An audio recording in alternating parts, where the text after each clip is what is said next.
নমস্কার বন্ধুরা, feel sport India আপনাদেরকে স্বাগত জানাই। এশিয়ার প্রাচীনতম টুর্নামেন্টের একই হাল, পুরোপুরি বেনিয়মে ডুরান্ড কাপের কোয়ার্টার ফাইনালে বাংলার দুই প্রধান দলকে মুখোমুখি করানোর পিছনে কি কারণ?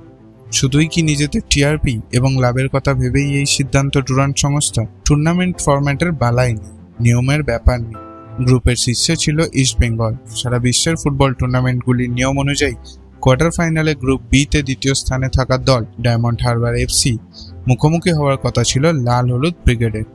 কিন্তু গ্রুপ বি এর শীর্ষে থাকা মোহনবাগান সুপার জায়ান্টের বিরুদ্ধে কোয়ার্টার ফাইনালে খেলবে ইস্ট বেঙ্গল। কোয়ার্টার ফাইনালে গ্রুপ সি এর শীর্ষে থাকা জামশেদপুর এফসির বিরুদ্ধে খেলবে ডায়মন্ড হারবার এফসি। অন্য কোয়ার্টার ফাইনালে গ্রুপ ডি এর শীর্ষে থাকা বোরোল্যান্ড এফসির বিরুদ্ধে খেলবে গ্রুপ ই এর শীর্ষে থাকা নর্থ ইস্ট ইউনাইটেড এফসি।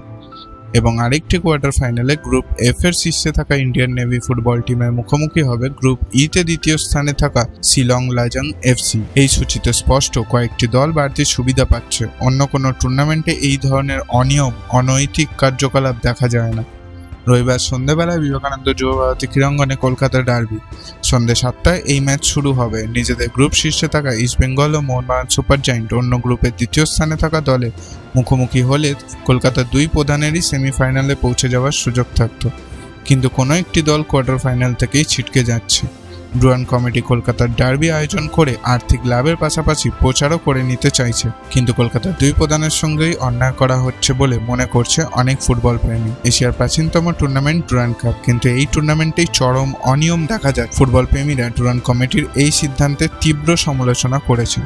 খেলার সমস্ত আপডেট পেতে আজই আমাদের ইউটিউব চ্যানেলটি সাবস্ক্রাইব করুন এবং আমাদের ফেসবুক পেজটি লাইক করুন।